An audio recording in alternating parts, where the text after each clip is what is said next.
आपल्या लोकांची आपली वाहिनी एबीडी न्यूज मराठी। उल्हासनगर महानगरपालिकेत अखेर शिवसेना आणि भाजपा यांची युती झाली आहे। शिवसेनेबरोबर युती केलेल्या टीम ओमी कलानी गटाचा महापौर उल्हासनगरमध्ये विराजमान होणार असून उपमहापौर पद भाजपाकडे देण्यात आले आहे। एका रात्रीत राजकीय सूत्र फिरल्याने महापालिकेच्या सत्ता समीकरणात मोठा बदल पाहायला मिळाला। शिवसेनेकडे 2 वंचित बहुजन आघाडीचे नगरसेवक आणि 1 अपक्ष असे बहुमत असतानाही शिवसेनेने उपमहापौर पद भाजपाला बहाल केल्याने राजकीय वर्तुळात चर्चांना उधाण आलं आहे। महापौर पदासाठी टीम ओमी कलानी गटाच्या अश्विनी निकम यांनी तर उपमहापौर पदासाठी भाजपाचे अमर लुंड यांनी आपले अर्ज उल्हासनगर महानगरपालिका सचिवांकडे सादर केले। यावेळी खासदार डॉक्टर श्रीकांत शिंदे उपस्थित होते। त्याचबरोबर या उल्हासनगर महानगरपालिकेमध्ये सुद्धा महायुतीचंच सरकार जे आहे सत्ता नगर महानगरपालिकेमध्ये जर आपण आकडे बघितले की इथे विरोध करायला विरोधक सुद्धा शिल्लक नाही अशी परिस्थिती जी आहे शिवसेना आणि भारतीय जनता पार्टीची या ठिकाणी आहे। आज या ठिकाणी आनंद होतोय की आज माननीय मुख्य नेते उपमुख्यमंत्री एकनाथजी शिंदे साहेबांच्या नेतृत्वाखाली आणि त्याचबरोबर रवींद्र चव्हाण साहेबांच्या नेतृत्वाखाली या उल्हासनगर म्युनिसिपल कॉर्पोरेशन मध्ये महापौर पदासाठी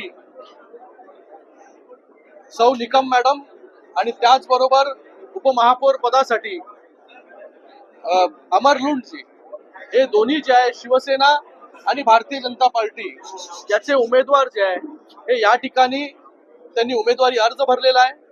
या उल्हासनगर म्युनिसिपल कॉर्पोरेशन मध्ये शिवसेना, भारतीय जनता पार्टी, साई पार्टी, वंचित बहुजन आघाडी, आरपीआय जे काय अपक्ष हे सगळे जे आहेत या सगळ्यांची सत्ता जी आहे ही या ठिकाणी बसलेली आहे।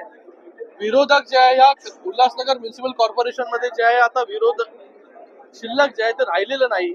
पूर्ण मॅन्डेट जे आहे हे या उल्हासनगर वासियांनी महायुतीला दिलेलं आहे। म्हणून आज महायुतीचे दोन्ही उमेदवारांनी या ठिकाणी उमेदवारी अर्ज दाखल केलेला आहे।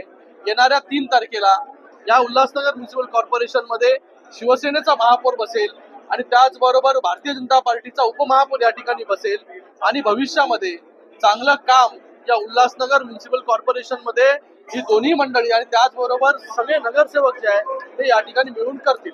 आता बघा महापौर शिवसेनेचा झालेला आहे, उपमहापौर भारतीय जनता पार्टीचा झालेला आहे। वरिष्ठ नेते शिंदे साहेब असतील किंवा प्रदेश अध्यक्ष रवींद्र चव्हाण जे असतील हे दोघं जे आहे हे किती वर्ष कोणाचा महापौर होईल, कुठल्या कमिटीज कोणाला मिळतील या सगळ्या गोष्टी ज्या आहेत हे वरिष्ठ मंडळी त्या ठिकाणी ठरवतील।